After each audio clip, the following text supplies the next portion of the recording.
Graça e paz, irmãos e irmãs. Hoje, no nosso quarto estudo, nós chegamos aqui no livro tal de Mateus, capítulo 6, no versículo de número 10, onde nós lemos: Venha o teu reino, faça-se a tua vontade, assim na terra como no céu. Então, no primeiro momento, hoje, nós queremos falar sobre o reino de Deus. Tá? E depois, entendendo o reino de Deus, nós vamos, no outro estudo, falarmos sobre fazermos a vontade de Deus. Por que isso é importante? Porque eu tenho que entender primeiro o que é o reino de Deus, ou o reino dos céus, conforme o livro de Mateus nos apresenta. Isso é importante. E quando nós olhamos para os evangelhos, só para você ter uma ideia, no livro de Mateus, nós temos mais ou menos 49 citações sobre o reino dos céus, o reino de Deus. No livro de Marcos, é um livro menor, mas aparece 16 vezes essa expressão, reino de Deus. E Lucas é um livro um pouco maior também do que o livro de Marcos. Ele tem aproximadamente 38 citações sobre o reino de Deus. Então você perceba que nos evangelhos, dos versículos que nós temos ali, há realmente uma boa parte deles que vai citar o reino dos céus, o reino de Deus. Primeiramente, fazer assim, qual que é a diferença, né? Por que Mateus ele usa mais a expressão reino dos céus do que o reino de Deus? Né? Porque assim, alguns comentários nos dizem assim que Mateus ele era o mais judeu dos escritores dos evangelhos. E então, para não usar, porque o judeu tinha uma preocupação quanto a isso, a não usar o nome de Deus em vão, ou usar o nome de Deus de uma maneira que pudesse tornar comum, ou até profanar o nome de Deus, Mateus, como ele escrevia mais para judeus, então ele adota essa expressão, reino dos céus, e não reino de Deus. Mas reino dos céus e reino de Deus é a mesma coisa, tá? Então, são expressões diferentes para trazer a mesma ideia. Então, nós vemos aqui que realmente o reino de Deus é algo que vem para nós através do nosso Senhor Jesus Cristo. Então, o reino de Deus, podemos dizer assim, é o pedido central desta oração. Quando nós santificamos o nome de Deus, entendemos que Deus é Pai, nós pedimos para que esse reino dele possa estar em nós. Segundo Marcos, no Evangelho de Marcos, no capítulo 1, versículos 14 e 15, nós entendemos ali que Jesus, ele prega o Evangelho do reino, dizendo que o tempo está cumprido e o reino de Deus está próximo. Por quê? Porque o reino de Deus, ele vem na própria pessoa do nosso Senhor Jesus Cristo. Esta foi a revelação que nós vemos de Natanael, quando o Senhor revela que ele estava lá deitado embaixo de uma árvore, e então, no capítulo 1 do Evangelho de João, verso 49, Natanael diz assim: Rabi, tu és o Filho de Deus, tu és o Rei de Israel. Então Natanael reconhece em Jesus o Rei, aquele que veio para trazer realmente a novidade de vida. Então, alguns conceitos que nós temos sobre o reino de Deus. Primeiro deles que eu queria passar para vocês, que reino de Deus acontece onde o Senhor tem a primazia. Primazia é o primeiro lugar. E aí, esse autor diz, onde Deus não se faz presente, nada pode ser bom. Então, o reino de Deus vem para trazer essa bondade, essa graça de Deus, para a transformação do nosso coração em relação às situações que nós passamos. Também, um outro autor, e quando eu falo esses autores, são os pais da igreja, nós temos citado alguns pais da igreja, os sucessores dos apóstolos. Um deles diz assim, sem Deus, o ser humano se arruína, e tudo o mais ao seu redor. Ou seja, o ser humano sem Deus, ele é mortal e mortífero. Se fôssemos só mortais, todos um dia morreríamos, mas o ser humano ele é capaz de fazer o mal. Por isso o reino de Deus vem, para poder transformar o coração humano. Então nós precisamos ter realmente um coração que possa ouvir, para que Deus possa dominar sobre todas as coisas e não nós.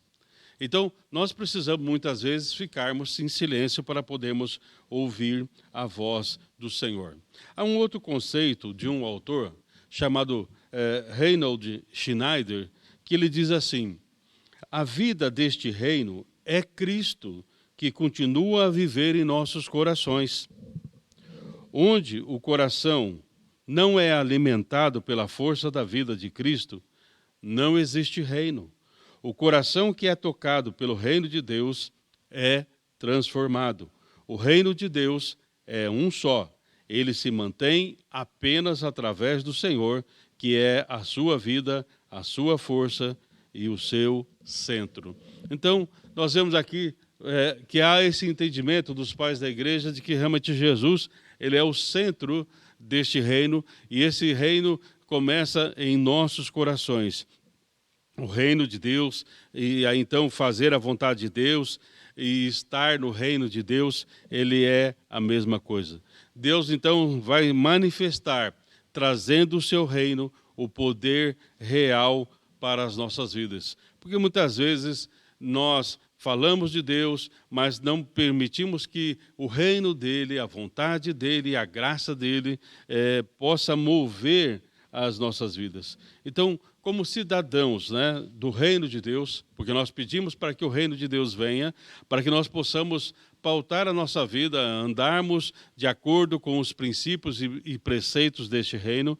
Então, como cidadãos do reino dos céus, do reino de Deus, nós somos desafiados a seguir as suas leis e as suas ordens. Então, perceba isso. Então, se eu estou pedindo que o reino de Deus venha, então eu tenho que entender que há os imperativos do reino, há os mandamentos do reino, há uma forma de nós interagirmos dentro deste reino agora. Não é de qualquer forma, não é de qualquer jeito. Eu tenho que aprender a me mover agora, vamos dizer assim, em meio ao rei, em meio à realeza, em meio aos princípios que geram a boa conduta deste reino. Por isso, nós, como cidadãos do reino agora, nós temos que então dizer, Senhor, que realmente o teu reino, a tua soberania seja manifesta. O reino de Deus não é algo que tem a ver com a questão nações, países. O reino de Deus não é apenas um lugar geográfico. O reino de Deus é algo que começa dentro do coração do ser humano. Essa é a grande transformação e grande revolução que o Senhor Jesus trouxe para todos nós. Por isso, alguns cânticos do passado diziam, Senhor, reaviva a tua igreja, começando comigo. Então, eu entendia que essa renovação se faz no coração de cada um de nós. Tá? Porque muitas vezes nós oramos, Senhor, abençoa a tua igreja, mas nós nos esquecemos que nós fazemos parte desse corpo. Parece que nós estamos orando como se estivéssemos fora do corpo, como se nós estivéssemos sendo alheios a essa movimentação do corpo do Senhor.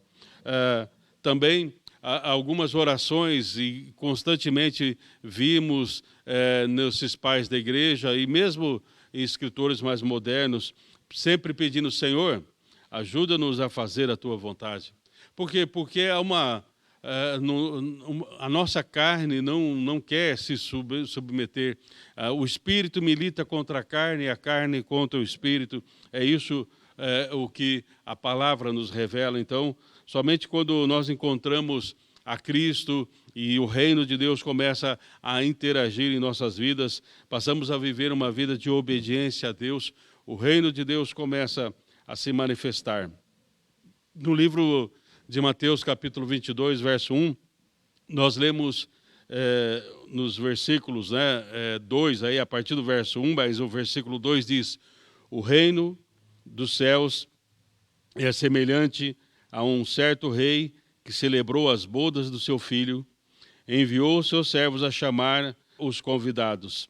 E se você continuar a leitura desse texto, você vai ver que então esse rei, ele quer chamar muitos convidados às bodas do seu filho, mas aí as pessoas começam a dar desculpas para não vir ao festejo, e então ele fala para os seus servos, então é o seguinte, saia e convide quem você encontrar para estar aqui na festa do meu filho. E muitas pessoas das ruas, pessoas que não eram tanto da nobreza ali, vamos dizer assim, acabaram aceitando e foram para estarem ali nas bodas do filho do rei. Então, aqui é algo que diz assim, os judeus não aceitaram isto, não aceitaram Jesus como Messias, então nós agora fomos convidados, nós que não somos povo de Deus, mas agora nos tornamos povo de Deus em Cristo Jesus, fomos convidados para estas bodas. Mas uma das coisas que me chama a atenção nesta parábola, e depois você pode ver aí de Mateus capítulo 22, a partir do verso 1, que no versículo 12, o rei, e então ele sai ali no salão de festas, e ele começa a olhar, a observar, e então ele encontra uma pessoa, então, e ele até é amável com esta pessoa no primeiro momento, e diz assim, amigo, como entrastes aqui sem ter as vestes nupciais, sem ter as roupas adequadas? Sabe, esse texto, ele é chave para nós entendermos o que é o reino de Deus. E como nós devemos nos comportar nesse reino de Deus. Este homem, ele entra na festa e ele foi convidado. Talvez você, numa primeira leitura, a gente possa dizer assim, mas espera um pouco, se ele era um transeunte, uma pessoa que estava na rua, e talvez ele nem tivesse uma roupa festiva, por que o rei ele está pedindo e está dizendo, olha, como que você entrou aqui sem uma roupa festiva ou sem uma roupa adequada? É o seguinte, nós precisamos entender o costume da época. Naquela época, nos palácios, havia, vamos dizer assim, como um closet muito grande, onde havia vários tipos de roupas, de vários tamanhos, de várias cores. Então, muitas vezes, os convidados, eles entravam ali naquele closet do palácio, escolhiam uma roupa adequada para o seu corpo, para a sua pessoa, e então ele colocava aquela roupa e saía para a festa, e depois, lógico, ele devolvia aquela roupa. Enfim, é como muitos hoje, quando não tem condições de comprar uma roupa, ele vai alugar uma roupa.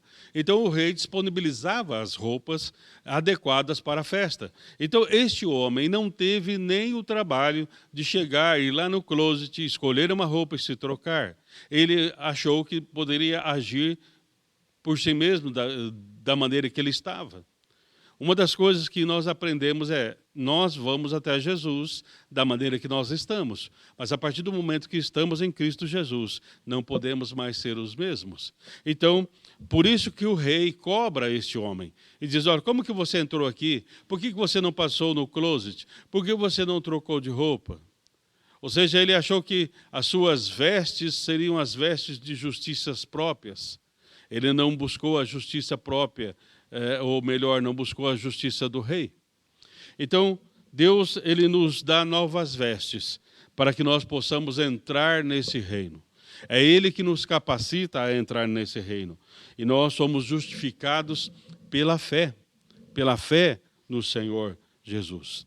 Para você entender como a mudança ela ocorre realmente no coração humano, no texto de Romanos agora, no texto que é Romanos capítulo 15, quando Paulo vai falar sobre o reino de Deus, sobre essa qualidade do reino de Deus, ou aonde o reino de Deus se manifesta realmente, como eu disse, ele não vai falar é um lugar geográfico, é uma nação, é um país, não. O apóstolo Paulo, então, ele começa dizendo, capítulo 15, verso 13, e o Deus da esperança vos encha de todo o gozo e paz no vosso crer, para que sejais ricos de esperança no poder do Espírito Santo. Então, quando o reino de Deus vem, ele vai se manifestar enchendo nossa vida de gozo, de paz, de alegria, porque em outro momento Paulo vai dizer assim, o reino de Deus, ele não é comida, ele não é bebida, mas é gozo, paz e alegria no Espírito Santo. Então o reino de Deus é uma mudança transformadora do nosso coração, da nossa vida, para que nós possamos fazer sempre a vontade de Deus. Nós percebemos que Jesus, ele veio para fazer a vontade de Deus. Então, quando ele vai fazendo a vontade de Deus, ele vai manifestando o reino de Deus para nós. Então, aí vem o convite do Senhor para nós irmos à sua festa, mas para isso precisamos vestir as roupas adequadas, porque sem arrependimento, nós não podemos entrar no reino de Deus. Sem uma mudança de mentalidade, sem deixarmos de olhar para nós mesmos, para olharmos para o Senhor, nós não conseguimos realmente perceber este reino de Deus. Por isso, Jesus, quando você lê no Evangelho de João, no capítulo 3, quando ele fala para Nicodemos, que era um dos principais dos fariseus, Jesus fala assim, Nicodemos, necessário vos é nascer de novo. Se você não nascer de novo, você não consegue ver o reino de Deus. Então, muitas vezes, nós não estamos vendo o reino de Deus porque não temos passado por esta experiência. Nós podemos falar muito de Cristo, falar muito da igreja, mas se não tivermos uma experiência genuína com o Senhor, nós não vamos conseguir ver o reino dos céus, ou o reino de Deus. E mais ainda, o Senhor fala ainda para Nicodemos que era necessário nascer de novo, porque sem o novo nascimento, ele não poderia entrar no reino de Deus. Né? Então, nós precisamos entender que precisa haver essa transformação. Quando nós lemos ali, por exemplo, em Atos, capítulo 22, verso 10, quando alguém pergunta para Paulo, o que eu devo fazer para ser salvo? O que eu devo fazer? Então, muitas vezes nós pensamos que é o nosso fazer, o nosso querer que vai trazer o reino de Deus. Não, mas é aquilo que Jesus fez e aí nós aceitamos pela fé, passamos pela experiência do arrependimento, nascemos de novo, tomamos realmente, nos tornamos realmente templo do Espírito Santo e aí então as coisas começam a ser transformadas. E aí então tem um autor que diz assim, não entramos no reino de Deus de forma coletiva. Entramos como indivíduos que aceitamos de forma individual o reino de Deus. É a partir da entrada no reino que não tem mais o eu, e sim o nós. É interessante isso, porque assim, nossa experiência é individual. E eu tenho que ter uma experiência individual com o Senhor. Então, a partir dessa experiência individual com o Senhor, eu passo a entrar no reino de Deus. Porque todos nós temos que ter uma decisão em prol do reino de Deus. Vamos dizer assim, em fazermos realmente a vontade de Deus, é uma decisão pessoal. Mas a partir do momento que eu adentro o reino dos céus, o reino de Deus, já não tem mais o lugar não para o ego em si, mas para as patologias do ego, o egoísmo, o narcisismo e tantos ismos que nós temos aí, porque nós passamos a ser curados pelo Senhor e aí então nós entendemos que nós fazemos parte do reino de Deus. Nós passamos a fazer parte do reino de Deus. Ali nós passamos a viver uma vida coletiva. Então, entendendo que de uma forma individual eu aceito o reino de Deus, mas a partir do momento que eu aceito o reino de Deus, eu aceito que nós formamos um só corpo, uma só fé, pois temos um só Senhor, que é Jesus. Uma outra coisa que precisamos entender que o reino de Deus não é deste mundo. Foi o que Jesus diz ali em João, capítulo 18, verso 36. Porque o judeu, ele via o reino de Deus como um momento de prosperidade material, quem sabe poder político, talvez uma volta da grandeza nacional de Israel, uma reforma social onde haveria uma distribuição mais igualitária das coisas, bênçãos materiais, uma revolução. Então, essas eram ideias que o povo tinha, e por isso que foi difícil para eles aceitarem realmente Jesus como Messias, porque Jesus vem trazer uma revolução a partir do interior do coração humano, não a partir de uma revolução de transformação do meio em que esse ser humano está vivendo. E ainda hoje há certas interpretações do reino de Deus como sendo essas transformações, essas revoluções. Por isso, no livro de Lucas 17, o versículo 21 diz assim, que o reino de Deus está dentro de nós. E aí, então, um autor, William Barclay, diz, Jesus deixa claro que a mudança inicial tinha que acontecer no coração humano. Caso contrário, qualquer mudança voltaria atrás. Perceba isso. Jesus declara que a mudança inicial tinha que acontecer no coração humano. Caso contrário, qualquer mudança voltaria atrás. Então, esse autor está dizendo assim que essa revolução começa no coração do ser humano. Porque não adianta você, vamos dar mais educação, vamos dar mais renda, vamos mais isso, mais aquilo. Tudo isso são coisas boas, não são coisas ruins em si mesmas. Mas se você não muda o coração do ser humano, ele começa a utilizar essas coisas boas como algo ruim. Se você observar no nosso país mesmo, quando começou uma ajuda de renda para as pessoas que sofreram aí com a pandemia, você observou que também começaram a aplicar golpes nessas pessoas que não conseguiram retirar aqueles R$300, porque o coração de algumas pessoas malignas começaram a roubar aquelas pessoas mais pobres. Eles já não tinham nada e ficaram mais sem condições, porque aquele pouco que talvez poderia ajudá-lo ou amenizar a sua situação não chegou até ele.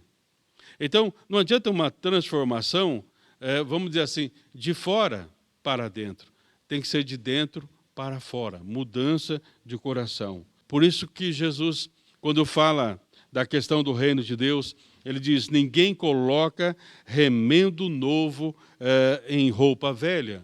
E também ele diz, você não coloca vinho novo em odres velhos. Então, o Senhor ele tem um vinho novo e, por isso, o vinho novo do reino de Deus precisa de odres novos, pessoas novas, para que realmente a dimensão do reino de Deus possa estar em nós. O reino exige um olhar para a frente, um olhar para Jesus, que é o autor e o consumador da nossa fé. E aí então você vai entender que o reino de Deus não é deste mundo, o reino de Deus começa no nosso coração e sem uma aceitação pessoal da soberania de Deus, não pode haver uma real transformação da sociedade. Eu creio nisso. E eu quero até repetir para você. Sem uma aceitação pessoal da soberania de Deus, não pode haver uma transformação real na sociedade. Porque o coração do ser humano é enganoso. O nosso coração sem Deus é mortal e mortífero. Por isso precisamos realmente da transformação que só Jesus pode trazer para nós. Então, entrar no reino de Deus vale qualquer esforço. O esforço que eu falo é o esforço de aceitarmos a Jesus pela fé, o esforço de negarmos a nós mesmos e fazermos a vontade de Deus. O reino de Deus é para aqueles que levam Deus a sério. Se nós não levarmos Deus a sério, realmente nós não poderemos entrar no reino de Deus. O reino de Deus é as bem-aventuranças do Senhor, são para aqueles que se tornam pobres de espírito. A bem-aventurança que diz, bem-aventurados os pobres de espírito, nós poderíamos parafrasear dizendo assim, bem-aventurados aqueles que dependem integralmente e totalmente de Deus. O reino de Deus, também seguindo as bem-aventuranças, eles pertencem àqueles que são perseguidos por causa da justiça. Ou seja, o reino de Deus traz a justiça, mas é a justiça de Deus. E essa justiça de Deus, ela muitas vezes não é aceita pelos homens, porque os homens têm a sua justiça própria, mas o profeta chama essa justiça própria de trapos de imundícia. O reino de Deus são para aqueles que se tornam como crianças. Porque o reino de Deus, ele vem na simplicidade da transformação de um coração. E a base deste reino, a base do reino de Deus é o amor. E tenha certeza de que o falso louvor, ele impede a nossa entrada no reino de Deus. Porque nós precisamos adorar o Senhor em espírito e em verdade. E só podemos adorar em espírito e verdade a partir do momento que nós estamos no reino de Deus. Por isso, o falso louvor impede a entrada no reino de Deus. Por isso, Jesus nos diz ali em Mateus 7, verso 21, nem todos que me dizem Senhor, Senhor, entrarão no reino dos céus. Que então comece nos nossos corações, na vida das nossas igrejas, uma revolução do reino de Deus em cada coração, de uma maneira individual, para que assim o nós possa prevalecer. E aí então nós entenderemos que o Pai é nosso e somos todos filhos do Senhor em Cristo Jesus. Deus abençoe você.